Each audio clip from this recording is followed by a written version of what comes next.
Okay, so meron tayong nakita ditong ano ha, suspected drone siya. Drone or eroplano? Hindi, eroplano.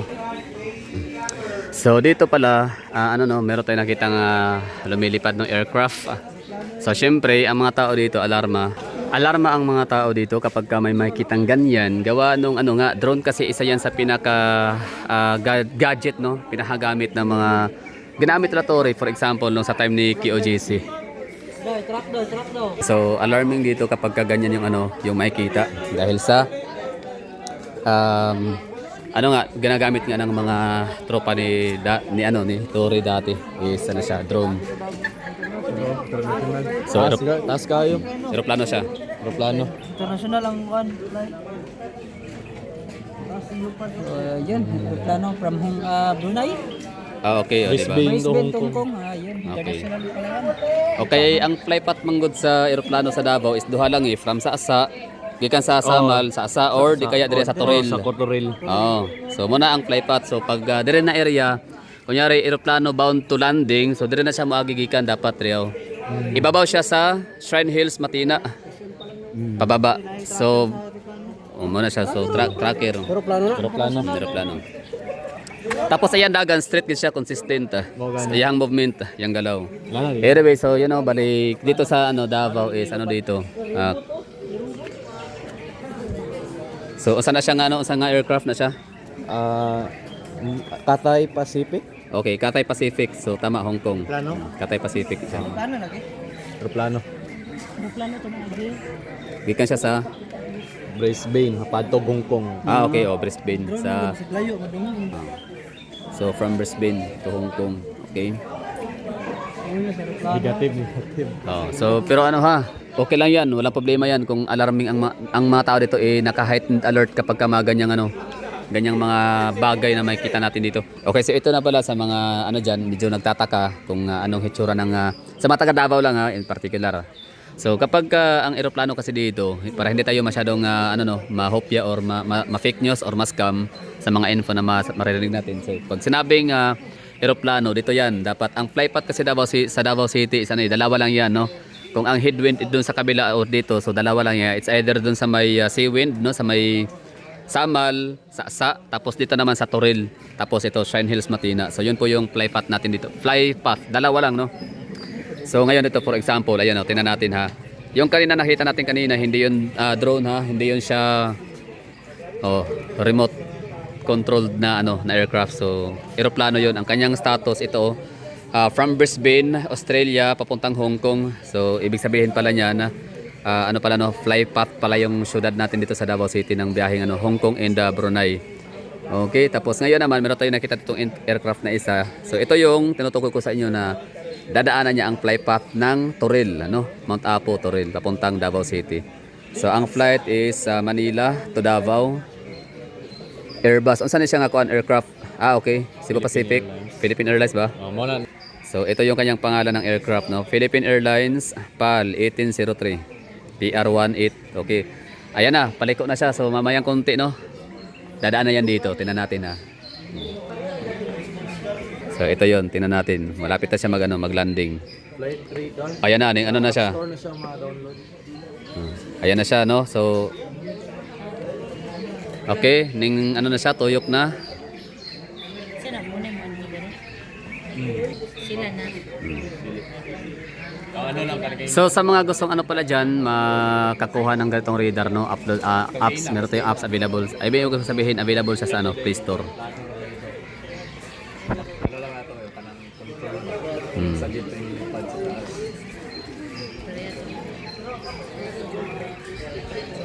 So yan na. So asa naman to? Ito na siya, gagano na siya. Ana pa siya sa coastal dapit. Coastal pa siya, coastal. Tara, ito na siya. Ayun. Aeroplano. So ayan na, meron tayong dito. Sa mga gusto makabalo sa aeroplano, dara o kuan, drone. Dara na aeroplano. Para inyo makita ng ang difference.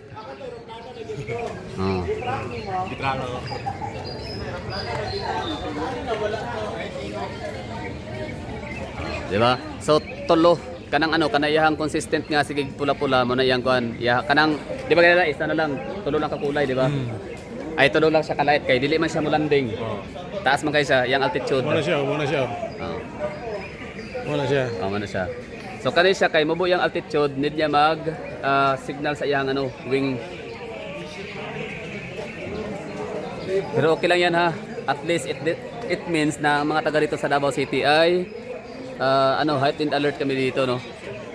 Kaya pag may magpalipad ng ano diyan drone, pintiko na to. Dili po kaya pintikon kay taas ang ano ang drone ha, 100 meters. Hindi na maabot sa pintik. Okay, so yun lang. Bali kumusta ang mga taga Davao City ngayon? Kumusta ang Davao City? Kumusta ang mga Duterte supporter, mga volunteer dito? So the answer is ayan, nanatiling alerto, nanatiling nakaantabay, nagmasid, no. So ano tayo dito? Hindi tayo dito basta na lang na andito, no, nagdadagdag sa bilang ng crowd. Kundi dito tayo para magmasid nga, no, vigilant. So mga tao dito ngayon, vigilante, observant, and at the same time ay tawag nito. Ang mga tao ngayon dito is heightened alert, no. Nakaabang lagi, nakaantabay. So kaya nun, so hindi yung drone. Pero talagang hindi natin talaga pakakumpiyansa talaga sa no, sa PBB administration na to ngayon. Kasi nga ulitin ko sa inyo kanina sinabi ko na walang imposible, walang illegal sa kanilang pamamahala sa kanilang gobyerno ngayon. Basta pag gusto nilang gawin, magagawa nila. Binabalit nila yung yung ating batas sa Pilipinas. So ayun. Kaya mga taga Davao, since tayo yung kapangyarihan, tayo yung power, tayo yung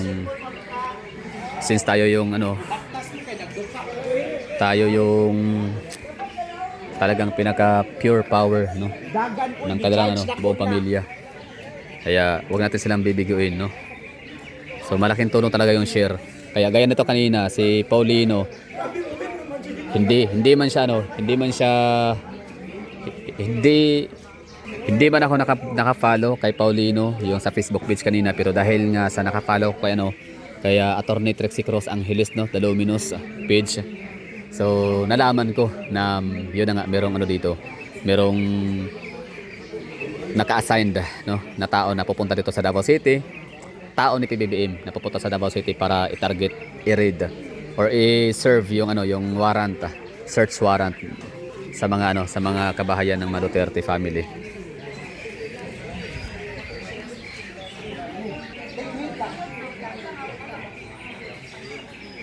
Kailangan. So yun na siguro yung yung pinaka-latest update natin dito. Okay. So yun na ha, ang update natin dito. So we're done. I mean, ibig sabihin na nakapag may dumating dito ng mga media naman ha. So DXDC. So yun lang, good luck sa mga lulusob dito. Basta heightened alert ang mga tao dito. Consistent.